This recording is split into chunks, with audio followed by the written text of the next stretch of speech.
moved to Bibai, we moved into what must have been a miners' hostel of some sort.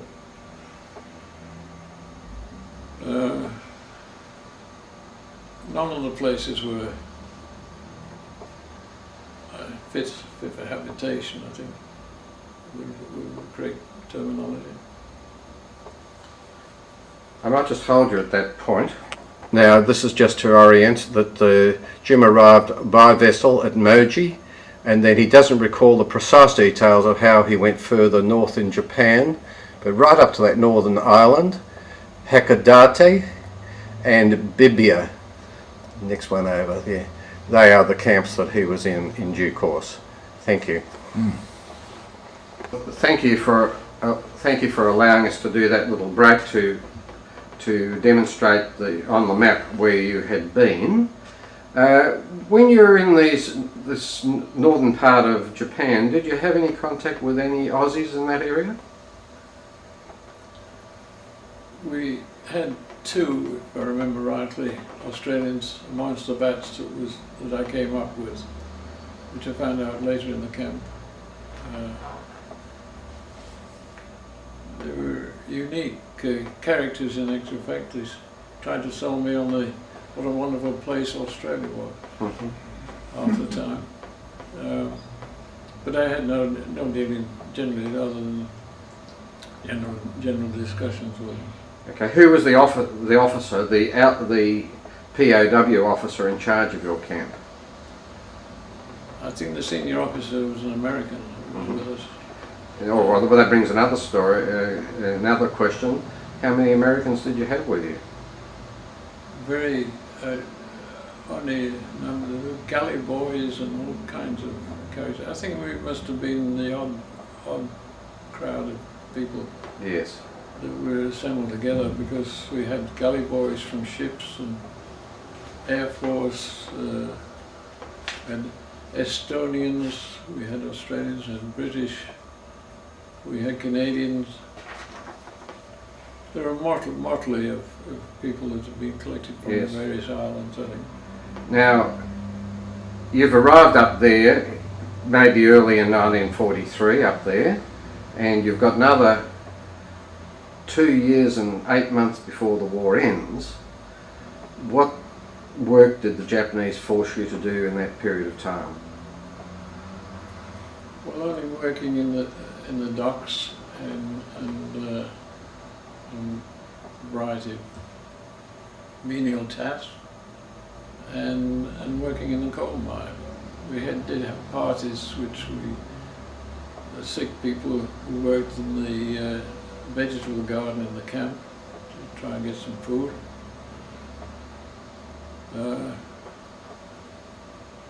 That was the only type of work that we were involved in. We were very lucky, actually. Most of the hard work was in the dockyards, of course, carrying steel fittings and things for the Japanese. One very noticeable thing was that when we started, it was normal activity in the Hakodate dockyard. As time went on, the ships that came into the harbour looked worse for wear. Yet the Japanese were saying that they were winning the battle, this, that and the other, but look at some of the ships, I don't think they were. And it sort of gave us an inclination that the Americans were fighting hard, and when we heard of their successes and this, that and the other, it was always they were making success on the island. We never heard anything about any failures on any part of the Americans. So we assumed that the Americans, in actual fact, were moving further north all the time, which gave us hope.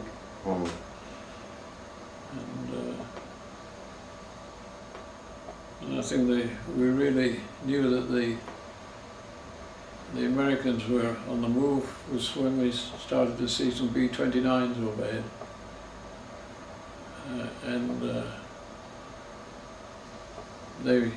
Bombing took place quite extensively in Honshu, the main island. We didn't get any of it in Hokkaido, Northern Ireland. But, now you did mention that you were working in the coal mines. Were these old coal mines that had been mined out before? Yeah. What were the conditions like? How deep were they? Can you give us some idea of that? well, Japan was running out of resources, I think, and decided to open up the mines. And this one at Bibai was an old mine that was mined by Korean labour years back, being closed down and being reopened. The mine itself, the edit to it, was into the side of a mountain, and it took us a fair time to get down to the working face of the mine. I didn't spend a lot of time down there because I was suffering from bronchial asthma. I could hardly breathe, and with the dust.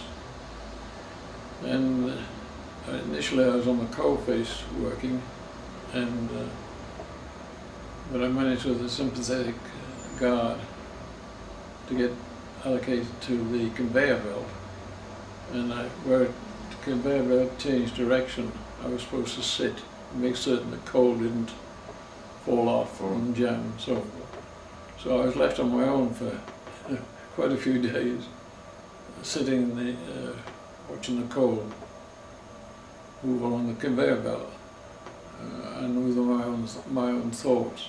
Unfortunately for me, it got worse and worse because the dust was still pretty extensive. I managed to, through Dr. Bristow, get back to camp, and from that time onwards, I was really bad. Now, can you give us any examples of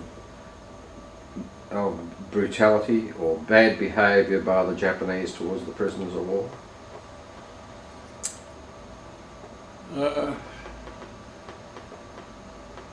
Not really in the strict sense. There was a lot of slapping, a lot of butt of a rifle in your groin or in your back or something of that nature. You weren't doing sufficient speed up, weren't doing the work fast enough. I think the worst brutality was the fact that they made the sick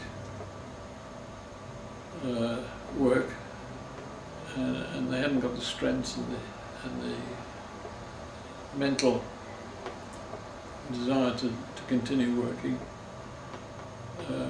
They got knocked around and beaten, and they had to be helped by those people that were reasonably healthy to do the job that they were commissioned to do by the Japanese. Mm. But I think the most brutal thing as far as I was concerned was that early in the piece my Irish temper rose one night when I was wakened and taken to task by a Japanese guard for my shoes not being properly aligned in front of the door of where we were sleeping. And I got so annoyed with him that I pushed him. And then I made the fatal mistake of turning around and going back to, hoping I'd go back to sleep and go back to bed. But I felt a bayonet in the bottom of my back, and I got marched down to the guard room, Japanese guard room. And there I was slapped around and knocked around for a while. And I was given tasks of holding small buckets with water I had to fill above my head and stand like that as long as I could. If I let my arms drop and the bucket drop, I got knocked around. But it was a relief for my arms because the blood was running out of my arms. But fortunately for me, the senior officer made representation for what's happened and this and the other, and eventually I got sent back into camp. We had to keep quiet about it because anything that happens to anybody, you didn't spread the information around because you get other people worked up that shouldn't be worked up about the fact. I was lucky that I got off lightly, because about 6 months later, someone down on the docks hit a Japanese soldier, and he got whipped away, and he was in solitary confinement. I went up to Sapporo and had to do menial duties for the Japanese in their camp. Mm. And he only survived mentally, that is, by recording all with a nail on the wall, all that he could think of over his life. And, he survived, returned to civilian life, but didn't last very long. Now you mentioned that you were working in the coal mine, and you must have come out of there covered with coal dust. Did you have any opportunity to cleanse your bodies? Well, we had virtually one tap in the camp, which had to serve us all. We had no hot water, particularly in winter. It was terrible. Summer it wasn't too bad. If we were lucky, and we had one job of, which I hadn't mentioned, of coaling wooden ships that served the islands with supplies and so forth. And if we were able to, successfully convince, say, one of the Korean guards to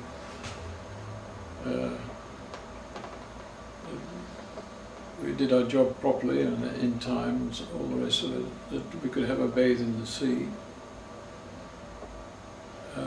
One occasion we were very lucky, we were allowed into the Japanese bathing hut. And it was a new sensation for us, because whereas we normally bathe in a bath in our own water, the Japanese don't. You stand outside the hot water tub and swirl yourself down, soap yourself down, swirl off, then get into the water, which is more healthy.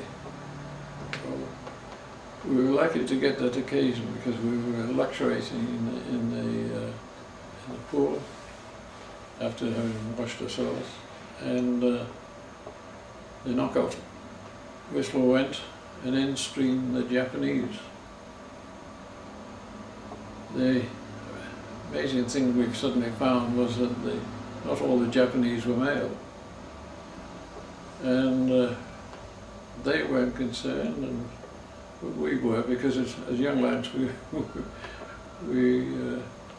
were not used to mixed bathing, you put it that way. And the henchao, the Japanese guard, told us to get out of the pool, but none of us wanted to get out. It was too embarrassing. So I said, well, we've got to do it, lads. We better go, or we'll never get another opportunity like this. And I think it was almost indecently close, and the men followed me out of the pool.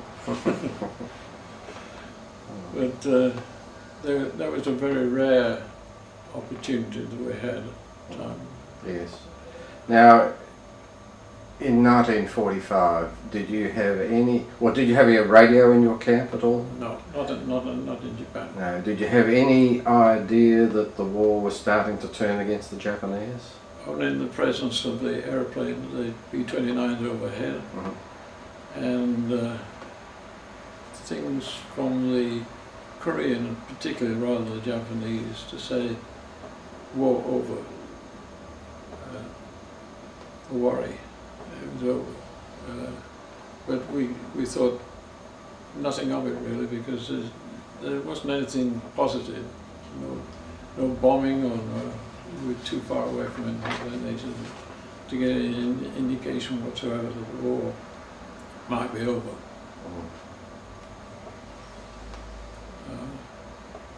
Now, if we move forward, it's well known that the first atomic bomb was dropped on Hiroshima on the 6th of August, and then the next one at Nagasaki on the 8th of August.